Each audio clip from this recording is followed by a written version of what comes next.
Assalamualaikum warahmatullahi wabarakatuh. Terima kasih buat teman-teman di Gembira, gerakan menulis bersama dan berbagi inspirasi.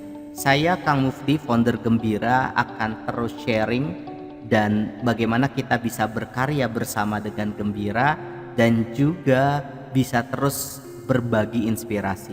Melalui video ini saya ingin memberikan bimbingan khusus buat teman-teman ya yang menjadi eksekutor atau ingin menjadi eksekutor dengan syarat menuliskan 10 tulisan. Judul videonya bagaimana kita bisa mendobrak hambatan menulis. Kenapa materi ini penting untuk Anda ketahui, untuk Anda pelajari? Karena saya meriset banyak para penulis pemula ketika dia ingin memulai untuk menulis ada hambatan-hambatan dalam dirinya.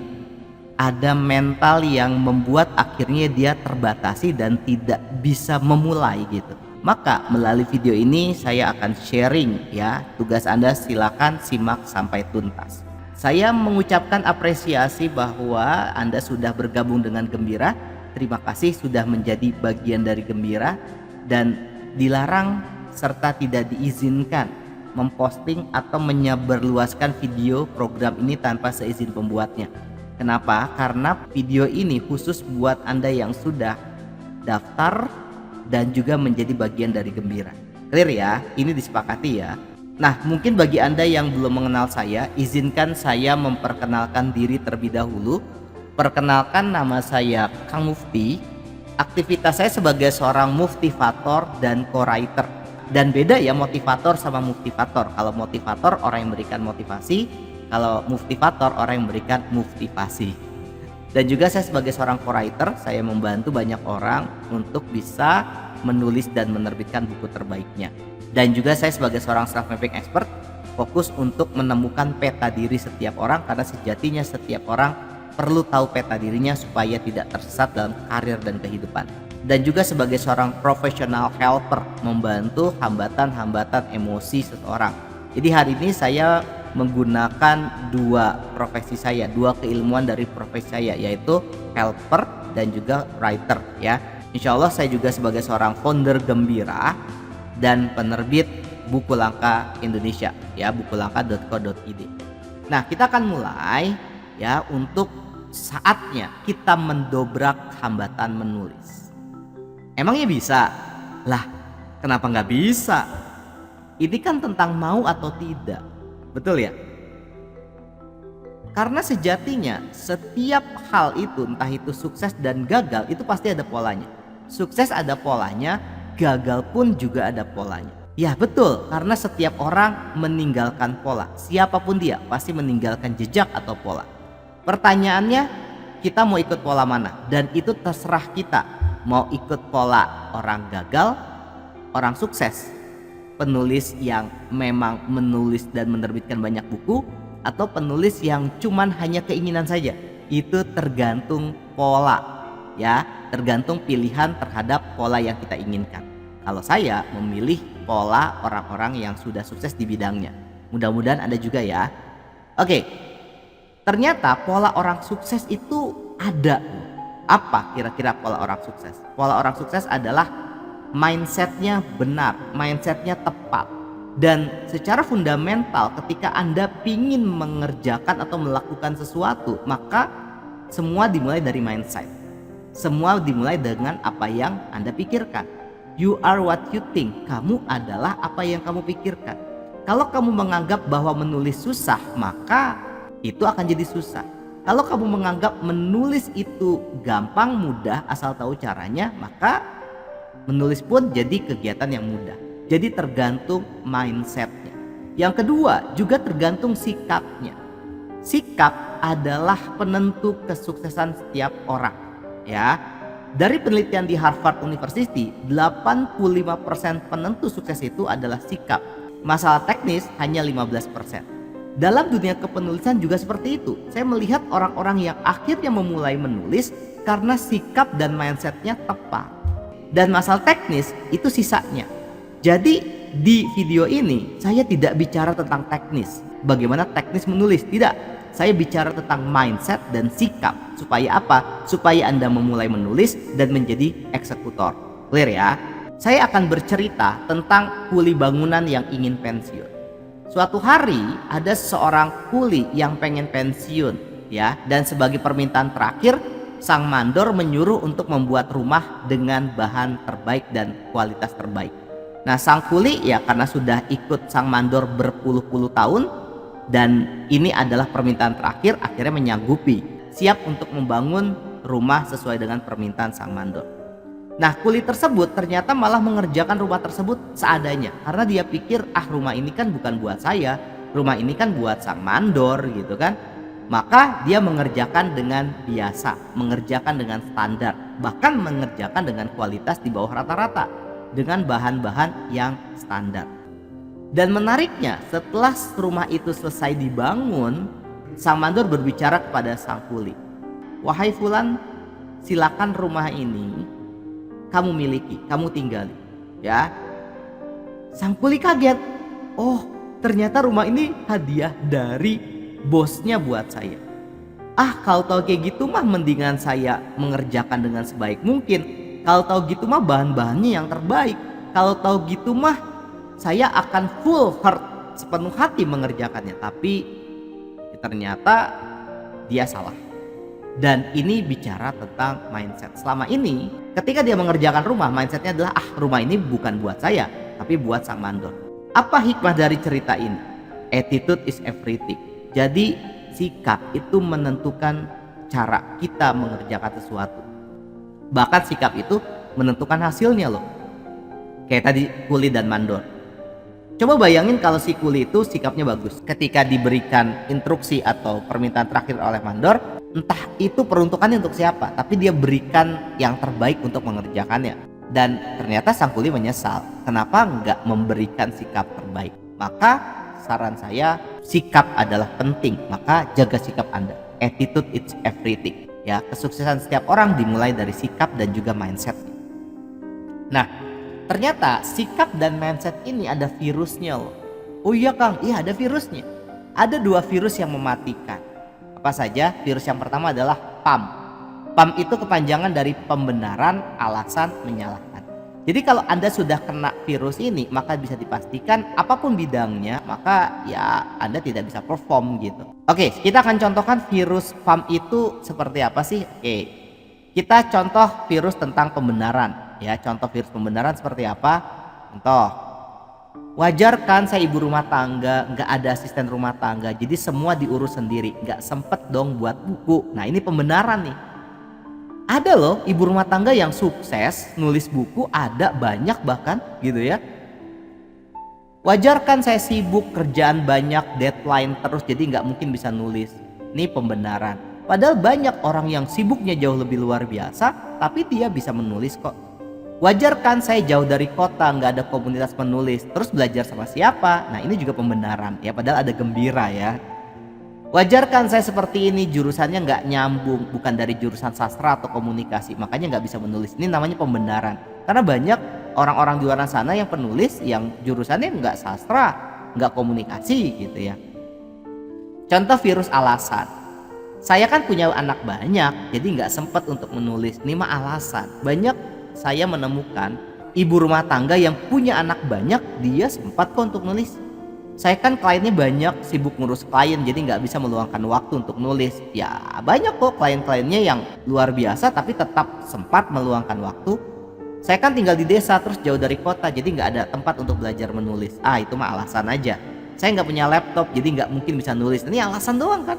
Kan masih bisa pakai handphone dulu, nanti minjem saudara mungkin laptopnya gitu ya, atau di warnet mungkin kan gitu ya, atau apapun lah ya. Ini alasan doang sehingga Anda tidak mulai menulis. Saya masih muda jadi nggak layak jadi penulis. Nah, ini alasan. Saya mah emak-emak yang cuma ngurusin dapur, mau nulis apa, ini mah alasan. Jadi alasannya ya itu virus tuh. Nah, contoh virus menyalahkan. Gara-gara suami saya laptop dipakai, akhirnya saya tidak bisa menulis. Nah, ini nyalahin suami. Saya punya anak banyak jadi nggak sempat nulis. Nyalain siapa? Nyalain anak. Sibuk nih, kerjaan banyak, deadline, atasan bawel, dan klien mau enaknya sendiri. Ini nyalain atasan, nyalain klien gitu ya. Pembantu pulang kampung dan urusan rumah kacau balau, jadi nggak sempet deh nulis. Ini nyalain siapa? Nyalain pembantu. Tuhan gak adil, kok dia bisa ya menerbitkan buku, saya malah enggak. Ini nyalain siapa? Wah, lebih parahnya nyalain Tuhan gitu. Mungkin tidak terucap, tapi tanpa kita sadari. Dan hati-hati, virus menyalahkan membuat kita tidak memulai. Nah, percaya deh bahwa virus PAM itu seperti ban bocor. Jika kamu tidak mengubahnya, kamu tidak akan pernah kemana-mana, ya. Jadi PAM itu perlu diatasi, perlu dihilangkan virusnya. Bagaimana cara menghilangkan virus PAM itu? Yaitu solusinya adalah mulai saja dulu tanpa nanti dan tapi. Mulai aja dulu. Ini adalah cara terbaik untuk Anda berkarya. Kalau Anda masih mikirkan nanti tulisan saya jelek, nanti nggak ada yang baca, saya mau mulai nih tapi saya nggak punya laptop, tapi saya nggak tahu ilmunya, tapi bla bla bla, akhirnya Anda nggak mulai.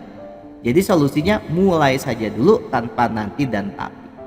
Nah, terus ada virus yang mematikan yang kedua, yaitu namanya virus PLN, ya. PLN ini kepanjangan Post Traumatic Limiting Belief Negative Emotion. PLN ini menarik gitu ya, dan ini terkait dengan pikiran teman-teman semua, ya. Penemuan terbesar dalam generasi saya adalah kesimpulan bahwa manusia dapat mengubah hidupnya hanya dengan mengubah sikap berpikirnya saja. Jadi ciri orang sukses ya adalah sikapnya, mindsetnya. Setuju ya? Ini kata Pak William James, seorang psikolog dari Amerika. Nah, maka teman-teman semua, saya akan bercerita ya tentang dua orang sales ingin menjual dan mengembangkan sepatu di daerah pedalaman Afrika. Ya, jadi ada perusahaan sepatu yang bonafit, yang sukses, dan dia akan membuka ya pasar atau membuka cabang di pedalaman Afrika. Maka diutuslah dua sales terbaik tuh untuk mengamati dan meriset kira-kira cocok nggak sepatu itu ekspansi ke daerah tersebut. Dan dua sales tersebut dikirim ya berbulan-bulan. Dia meneliti tentang karakter budayanya masyarakat tersebut gitu ya, sampai hal-hal yang detail lain gitu. Selama 6 bulan, dua sales itu diberikan kesempatan untuk ya meneliti apapun, meriset apapun, dan setelah selesai dipanggillah kedua sales itu untuk menghadap bosnya ya. Nah, sales pertama melapor kepada bos tersebut. Sales pertama bilang seperti ini, "Bos, jangan deh, sebaiknya jangan ekspansi ke Afrika." Bosnya bingung, kenapa gitu? Setelah saya riset berbulan-bulan, ternyata di sana tidak ada satu orang pun yang pakai sepatu, bos. Tidak ada satu orang pun, bos. Ya, maka ya bos akan rugi besar gitu. Bagaimana mau jualan sepatu kalau nggak ada yang satu orang pun pakai sepatu? Gitu. Masuk akal kan, bos? Iya ya bener ya. Oke, nah ini sales pertama yang ngomong. Nah, diundanglah sales kedua.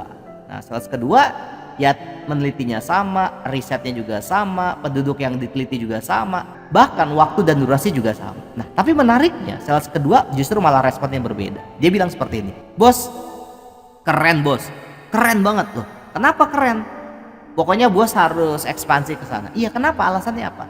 Karena di sana bos, penduduk di sana tidak ada satu orang pun yang pakai sepatu. Loh, maksudnya? Iya, karena tidak ada satu orang pun yang pakai sepatu, bos edukasi mereka pentingnya pakai sepatu, bos.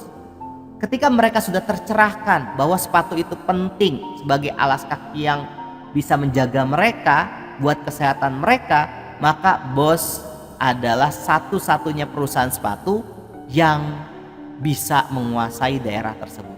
Wow, luar biasa ya. Lihat teman-teman semua. Dua sales tersebut memiliki respon yang berbeda, padahal yang diteliti dan diriset sama. Nah, ini bicara tentang apa? Ini bicara tentang sikap berpikirnya. Nah, contoh virus-virus PLN nih ya, Post Traumatic. Waktu kecil dibilang tidak bisa menulis sama teman atau orang tua, contoh ya. Ketika menulis pertama kali dibilang jelek dan tidak berbakat menjadi seorang penulis, diolok-olok atau dibully karena tulisannya norak gitu ya. Ini punya pengalaman masa lalu yang tidak menyenangkan. Contoh limiting belief, pendidikan saya tidak terlalu tinggi, jadi saya tidak mungkin bisa menjadi penulis. Ini adalah keyakinan yang membatasi. Orang tua saya bukan penulis, jadi nggak mungkin saya bisa menulis. Di sekolah atau kampus saya malas menulis, mustahil bisa menerbitkan buku. Nah, ini limiting belief. Contoh negative emotion, Saya tidak bisa menulis karena pernah dimarahin sama guru bahasa Indonesia ketika mengarang cerita. Ada emosi negatif di sana. Saya bete ketika mulai menulis karena memang saya tidak pandai untuk menulis. Ada rasa emosi betenya itu ya. Saya tidak mungkin menjadi penulis karena ada seorang penulis yang pernah menyakiti hati saya. Nah, ini contoh negatif emotion. Nah, PLN ini adalah virus ya, dan bagaimana solusinya? Solusinya adalah tulis saja dari apa yang kita alami, rasakan dan pelajari. Udah gitu aja. Tadi solusi yang virus pertama adalah mulai saja dulu tanpa nanti dan tapi kan. Nah, solusi yang kedua ya udah semua pengalaman tersebut ya tulisin aja gitu. Rasakan dan alami yang sudah kita. Jadi kata kuncinya adalah apa yang kita alami, apa yang kita rasakan itu tulis aja dulu gitu ya. Contoh nih misalnya ya. Saya kesal dengannya. Waktu itu saya masih menginjak usia 8 tahun. Ingat banget ada teman kelas yang merendahkan diri bahwa tulisanku tidak bagus. Saking kesalnya aku pun jadi nggak percaya diri dengan tulisanku. Rasanya sakit sekali. Aku kesal tapi terus kupendam. Tak disangka perasaan itu masih terbawa sampai sekarang. Maka kuputuskan untuk memaafkan dirinya. Ya, aku maafkan dia dengan segala perlakuannya. Tolong kuatkan ya Tuhan. Tuh, kan tinggal nulis tentang pengalaman masa lalunya kan. Emang boleh Kang nulis yang nggak enak gitu, nggak nyaman gitu? Justru malah bagus, ada benefitnya.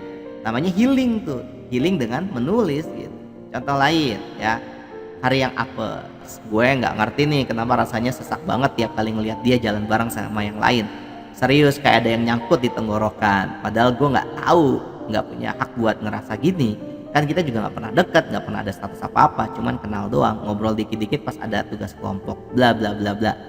Nah, ini contoh ya teman-teman semua ya. Artinya pengalaman-pengalaman apapun tulisin aja gitu. Itu salah satu tips bagaimana Anda bisa memulai gitu. Jadikan PLN ini alasan untuk memulai.